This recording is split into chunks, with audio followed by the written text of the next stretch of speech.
हमारे प्रधानमंत्री जी ने जो प्रण दिया उसमें से एक प्रण ये था कि तमाम नागरिकों की एकता। कैसे होगी एकता? जब जब जातिवादी है, अब तुम हमें पीटोगे जातिवादी, उसमें जब टीचर ही अपने स्टूडेंट को पीटेगा तो इस देश में एकता कहां होगी? प्रधानमंत्री महोदय, इस पे संज्ञान लीजिए, इस पे कड़े से कदम उठाइए, क्योंकि और कोई जातिवादी इस तरह घटना करने से पहले 1 लाख बार सोचे। वो 9 साल का मासूम बच्चा, वो कहां जातिवादी है? उसको जाति धर्म का क्या पता? उस मासूम बच्चे को, उस बच्चे को तुमने मार दिया तड़पा तड़पा करके। ये तो इस देश के लिए शर्मनाक कालक पोत दी 15 अगस्त के दिन इस देश के मास्टर ने, जातिवादी मास्टर। ईडी से चुने हुए ऐसे अधिकारी भेजो, विशेष रूप से सीबीआई से या स्पेशल इन्वेस्टिगेशन के ऐसे अधिकारी भेजो जिनकी शकल ना देखी हो, जिनका नाम ना पता हो, वो लोग जाकर के इन्वेस्टिगेट करें, तब इस मामले की वो होगी, उसको बचा लेंगे। इसीलिए तो हम यहाँ बैठे हैं। वो क्या अपने आप पिट गया क्या? मेरा नाम है सुमित जैन और आप देख रहे हैं वर्धमान एक्सप्रेस न्यूज। जिस प्रकार से राजस्थान में एक दलित छात्र की एक शिक्षक के द्वारा सिर्फ एक मटका से पानी पीने पर मार मार कर उसकी हत्या कर दी जाती है, इसी मुद्दे को लेकर आज हम मौजूद हैं देश की राजधानी के जंतर मंतर पर और मेरे साथ मौजूद हैं अशोक अज्ञानी जी, उनसे बात करेंगे। सर, सबसे पहले मेरा नमस्कार। नमस्कार। सर, जिस प्रकार से इंद्र की हत्या कर दी जाती है, कैसे देख रहे हैं? देखिए, आज इस आज़ाद आधुनिक भारत में और ख़ासतौर पे 22वीं सदी में ये बिल्कुल एक शर्मनाक घटना है भारत के लिए, जहाँ पर कल प्रधानमंत्री हमारे लाल किले पे खड़े होके अगले 25 वर्षों का 2047 तक का वो खाका जहाँ पर पेश कर रहे हैं, पूरे देश को, इस देश को विकसित देश बनाने की बात कर रहे हैं। वहीं पर एक मनुवादी विचार का एक व्यक्ति जो अपने आप को अपर कास्ट कहता है, और वो अपना टीचर होने के बाद, सबसे दुख ये है कि कोई अगर वैसा चलता फिरता आदमी होता, बात गाँव का देहात का, वो एक टीचर जो हेडमास्टर है, जो लोगों को उसकी जिम्मेदारी है शिक्षा देना, देश को मजबूत करना, शिक्षित समाज बना करके, वो अगर इस तरह से जघन्य अपराध कर रहा है कि उस बच्चे, मासूम बच्चे को, उसकी एक वीडियो भी आ रही है, चलो नहीं भी आ रही है वीडियो, उसको कितनी बुरी तरह मारा होगा कि वो 10-15 दिन बाद हॉस्पिटल में उसने दम तोड़ दिया उस मासूम बच्चे ने। कितनी उसके मन में क्रूरता होगी उस टीचर के, कितनी क्रूर उसकी मनोदिशा होगी सिर्फ एक पानी पीने से। जबकि इस देश में पानी जो है, आप सिख धर्म को देखते हैं, भरी गर्मी में गुरु तेग बहादुर, गुरु गोविंद सिंह के नाम पर वो पानी बांटते हैं जगह जगह। वो कभी नहीं पूछते किसी की जाति क्या है, लोग प्याऊ लगाते हैं। और जैन धर्म में भी और दूसरे धर्मों में भी लोग प्याऊ लगाते हैं गर्मियों में, जगह जगह मटके रखते हैं कि भाई लोग पानी पिएं, और उसमें कोई जाति नहीं पूछते हैं, राहगीर कोई भी हो सकता है। तुम्हारे स्कूल का बच्चा, जो तुम्हारा विद्यार्थी है और जो प्राइवेट स्कूल है, फीस दे के पढ़ता है, उस बच्चे ने अगर पानी पी भी लिया उस मटकी से, तो आप इतनी तरीके से उसको मारोगे, पीटोगे? अगर तुम्हें ज्यादा ही कुछ ब्राह्मणवादी अगर बनना था तो अपने उसको एक बार वार्निंग दे देते कि बेटा इसमें मत पी। तो उसके बावजूद पहली बात तो ये गलत है। पहली बात तो वहाँ के राजस्थान के शिक्षा विभाग को, उनके जो अधिकारी हैं, उनको हमने चिट्ठी लिखी, आप अपने पद को छोड़ो तुरंत। उनके ऊपर अशोक गहलोत उसके ऊपर कार्रवाई करे, क्योंकि पब्लिक स्कूल है और पब्लिक स्कूल को लाइसेंस देते समय और उसमें चेक नहीं किया, और वहाँ पर जो शिक्षा अधिकारी हैं समय समय पे वहाँ पर वो होती है, जांच होती है, जाते इन्वेस्टिगेशन होती है। तो आपने देखा नहीं कि अलग मटका क्यों रखा हुआ है? सबसे अलग मटका क्यों रखा हुआ है? एक जातिवादी टीचर, हेडमास्टर, अलग मटका क्यों रखा हुआ है? आज आधुनिक भारत में जब भारत के संविधान का आर्टिकल 14 कहता है कि विधि के समक्ष तमाम नागरिक समान हैं, बराबर हैं, तो उसमें आप अलग से मटका कैसे रख सकते हो? और उस जातिवादी व्यक्ति को क्यों रखा? और तीसरी बात ये कि जब 20 जुलाई को उसने मारपीट की बच्चे के साथ, तो तुरंत उसके स्कूल प्रशासन ने उस टीचर को क्यों नहीं बर्खास्त किया, क्यों नहीं संज्ञान लिया? क्योंकि ऐसा तो है नहीं कि उसने पीट के छोड़ दिया। इतनी बड़ी घटना हुई है, सबने देखा, वो तड़प रहा है बच्चा, तो उसका प्रिंसिपल या वहाँ के जो और कमेटी थी उस स्कूल की, सरस्वती विद्या स्कूल की, तो उन्होंने क्यों नहीं उसके ऊपर एक्शन लिया, लीगल एक्शन क्यों नहीं सस्पेंड किया, क्यों नहीं उसको नोटिस दिया कि आपने ये बच्चे को कैसे मारा? क्यों? क्योंकि ये तो वैसे भी कानून में अब बन गया शिक्षा नीति में कि आप किसी बच्चे को नहीं मार सकते, और आपने उसके लिए जातिवादी, उसके लिए हमारा दोहरा कांड किया, आपने नुकसान किया। एक तो आपने शिक्षा उसको गाइडलाइंस को फॉलो नहीं करा, बच्चे को पीटा, दूसरा आपने जातिवादी मानसिकता से पीटा। तो ये जो पूरी तरह से अशोक गहलोत सरकार के ऊपर, राजस्थान की सरकार के ऊपर पूरी तरह से उंगली उठती है, और इस देश के प्रधानमंत्री जी के ऊपर, क्योंकि जब ये 13 तारीख को उसकी डेथ हुई और पूरा न्यूज़ फ्लैश हो गया, आज तक से लेके बड़े बड़े चैनलों ने दिखाया, तो एक शब्द हमारे माननीय प्रधानमंत्री जी ने कल लाल किले से नहीं कहा, एक शब्द नहीं कहा। इतनी जघन्य घटना, जो तुम्हारा सपना है इस भारत के प्रधानमंत्री को, इसको विकसित देश बनाने का, दुनिया के समक्ष इंडिपेंडेंट खड़ा करने का, तो उसमें जाति व्यवस्था रहेगी तो ये तो रोड़ा बहुत बड़ा है, कैसे खड़ा होने देगा?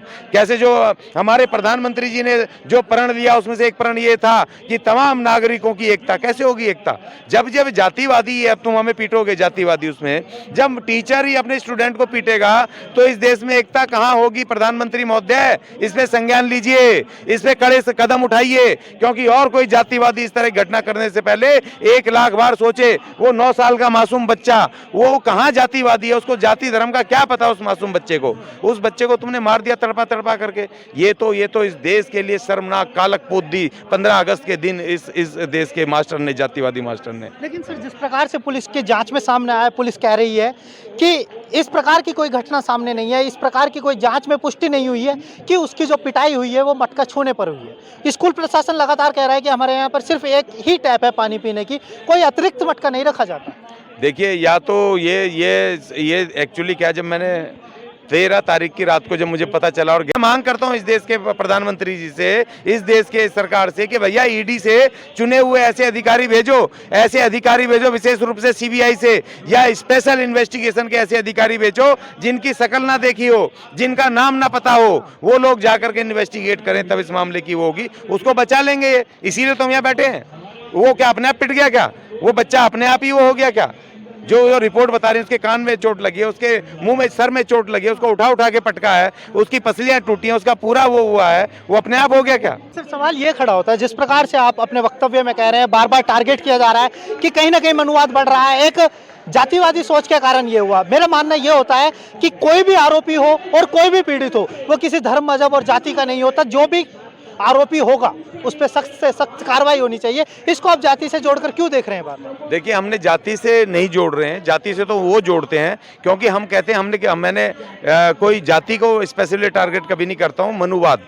मनुवाद एक विचारधारा, एक संविधान है जो मानव द्वारा मानव के ऊपर शोषण करने की सबसे बड़ा एक विचार है। तो उसके दिमाग में मनुवादी व्यवस्था, ऊंचे नीचे का भाव है। वो अपने आप को कह रहा है जी मैं बहुत अलग हूँ, मुझे तो कुदरत ने डायरेक्ट, भगवान ने पैदा किया है, और ये जो अछूत है, पैदाइशी गुलाम है हमारे, इनको छूना नहीं है, इनके छूने से हम अपवित्र हो जाएंगे, हम या हमारा धर्म भ्रष्ट हो जाएगा। तो ये उस विचारधारा के लोग हैं, विचारधारा उनसे काम करवा रही है, जबकि उसके भी 2 हाथ हैं, हमारे भी 2 हाथ हैं, उसका शरीर की बनावट एक जैसी है, वो भी उसी प्रणाली से सांस लेता है, उसी तरह खाता है, सब कुछ सेम है। तो उसने जो वो डाल रखा है जनेऊ का भाव है, या जो उसके ऊपर जो बड़े होने का भाव है उस मनुवादी व्यवस्था ने दिया है, वो इस देश के लिए घातक है। और 2 दिन पहले, 15 अगस्त से पहले, तमाम अखबारों में मनुवाद पे आधारित इन्होंने हिंदू राष्ट्र का संविधान भी लिया है। इसलिए उसने और ज्यादा शक्ति दी है कि भैया हमें संविधान नहीं चाहिए जो सबको बराबर स्वतंत्रता देता है, सब बराबर न्याय देता है, बराबर समानता और बंधुता देता है, और ढोल गवार शूद्र पशु नारी को संवैधानिक अधिकार देता है। और उनका जो वो मनुवादी व्यवस्था का मनुवादी सिद्धांत है, वो ढोल गवार शूद्र पशु नारी को कहता है। ये तो ताड़न के अधिकारी हैं, ये हमारे उपभोग के अधिकारी हैं। सर, बीजेपी कहती है कि हम लोगों ने जितना काम दलितों के लिए किया है, जितना काम आदिवासियों के लिए किया है, शायद पिछले 70 सालों में नहीं हुआ। वो कहते हैं कि हमने 2017 में देश को पहला दलित राष्ट्रपति दिया, तो अब 2022 में द्रौपदी मुर्मू के रूप में देश को पहली महिला आदिवासी राष्ट्रपति दी। देखिए, शायद मुझे पता नहीं, आपको बाबा साहब के बारे में पता नहीं पता। अभी 24 सितंबर आ रहा है, जब 24 सितंबर 1932 को बाबा साहब ने पूना पैक्ट साइन किया था गांधी जी के साथ। हमारा कम्युनल अवार्ड सेपरेट इलेक्ट्रोल छोड़ा था गांधी जी, क्योंकि वो बैठ गए थे उस पर। और जब वो बाहर निकले, जो संयुक्त चुनाव प्रणाली लागू हुई, साइन हुआ, तो बाबा साहब ने आते ही कहा कि जिन राजनीतिक पार्टियों से जो भी है अनुसूचित जाति के, अनटचेबल्स के जो लोग इसमें इन पार्टियों के तहत होंगे, कांग्रेस में, दूसरी पार्टियों में, तो वो तमाम उनके गुलाम होंगे, वो तुम्हारे अपने समाज के आज़ाद वो नहीं होंगे प्रतिनिधि। उसी तरह जो कोविंद साहब,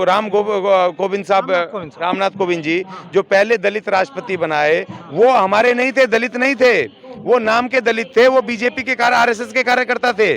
और जब उन्होंने पहला ऐसा हुआ कि पहला स्टेटमेंट उस दलित ने कहा, आरएसएस की भी हिम्मत नहीं हुई डायरेक्ट रिजर्वेशन खत्म करने की।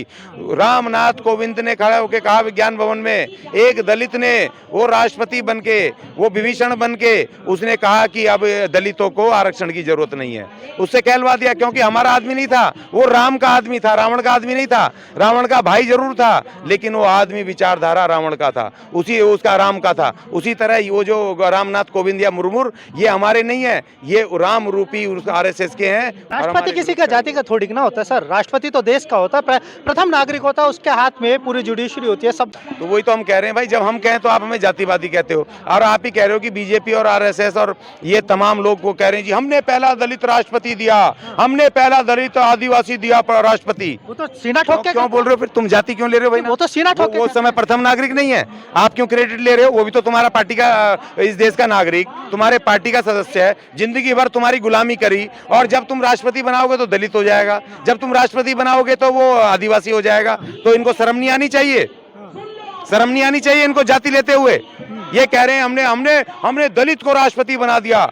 अरे तुमने दलित नहीं बनाया, तुमने अपना वो पार्टी का एक सदस्य को बनाया, और तुम जाति ले रहे हो उसकी, उसको उसका विरोध करना चाहिए था। आप बताना चाह रहे हो हमने दलित बनाया, हमने वो बनाया। अब ये जो मुर्मू जी बैठी हैं या रामनाथ कोविंद जी, आपको पता है उन्होंने कितनी सेवा की आरएसएस बीजेपी की, कितनी सेवा की, सालों साल, और आपने बना दिया। तो इनको, ये रामनाथ कोविंद को और मुर्मू जी को सोचना चाहिए। बीजेपी वाले कहते हैं, प्रधानमंत्री भी बार बार कहते हैं कि हम लोगों को बाबा साहब के सपनों का भारत बनाना है, जो वो चाहते थे, जिस प्रकार की व्यवस्था हो उसी प्रकार से इस देश को वाकई में ही विकसित देश बनाना है। हाँ, तो फिर आप संविधान को लागू कर दो ना। संविधान तो लागू है ना साहब? नहीं, लागू नहीं है ना। किस प्रकार से लागू? क्योंकि इन्होंने निजीकरण कर रहे हैं। देखिए मैं आपको बताता हूँ, निजीकरण कर रहे हैं, सरकारी संस्थान बेच रहे हैं, सरकारी प्राइवेट शिक्षा को ही प्राइवेट कर रहे हैं। तो भारत के संविधान का आर्टिकल 21 क्या कहता है? 21 से आपको पता है कि सरकारी जो 6 से 14 वर्ष के बच्चों को सरकारी शिक्षा, समान शिक्षा, क्वालिटी शिक्षा फ्री देनी चाहिए, जो सरकारी नेतृत्व में उसके अधीन हो। ठीक है ना? ये बेच रहे हैं तो इसका मतलब संविधान का उल्लंघन कर रहे हैं। इन्होंने अगर जो सरकारी संस्थान बेचे जिससे हमारा SC ST का रिजर्वेशन जा रहा है, और जो गरीब मजदूर हैं, जो और भी जनरल जाति के 77% उनका रिजर्वेशन जा रहा है, उनका एक तरह का, क्योंकि नौकरी जा रही है। अगर सरकारी संस्थान बिकेगी तो उसमें प्राइवेट लाला आएगा, ठेकेदारी करेगा, फिर वहाँ तो जो भारत का संविधान कह रहा है कि तुम जो फंडामेंटल राइट में रिजर्वेशन है, तुम इसको प्राइवेट करके वो रिजर्वेशन खत्म कर रहे हो, संविधान का उल्लंघन कर रहे हो। दूसरी बात ये, जो टोल प्लाजा आप कभी जाते हो घूमने दिल्ली के बाहर, कभी जाते हो ना, भारत का संविधान का आर्टिकल 19(4) ये कहता है कि भारत देश का कोई भी नागरिक किसी भी राज्य में निर्बाध रूप से जा सकता है, बिना बाधा के, और एक राज्य से दूसरे राज्य में आ जा सकता है। जब आप गाड़ी लेके जाते हो, किस्तों पे ले ली, कैसी ले ली, सेकंड ले ली, और जब आप जाते हो टोल पे खड़े होते हो और आप पे पैसे नहीं है तो आपको रोक लिया जाता है ना। तो यानी बाधा खड़ी कर दी आपने टोल, आप पे पैसा नहीं हो तो आप एक नागरिक हो देश के, आपको जाने नहीं देंगे उधर। वो उन्होंने रखे हुए मुस्टंडे, वो गुंडे, वो आपकी पिटाई कर देंगे नहीं दोगे तो इसका मतलब संविधान का उल्लंघन हुआ ना। तो इसीलिए, और दूसरा ये कि अगर आप कैश दोगे, आप पे वो नहीं है, वो फास्टैग नहीं है, कैश दोगे तो कहेंगे अरे आतंकवादी, अरे देशद्रोही, तू कैश दे रहा है, डबल पैसे दे, तू तो इस देश का देशद्रोही है जो तू कैश में पैसे देता है। तो आप कैश देना कोई गुनाह है क्या? तो आप दे देते हो डबल, लो भाई मैं देशद्रोही हूँ, मैं इस देश का कानून आतंकवादी हूँ, मेरे से डबल ले लो, प्लेंटी ले लो, किस बात का जुर्माना भाई? तो हुआ ना, संविधान का उल्लंघन हुआ ना। तो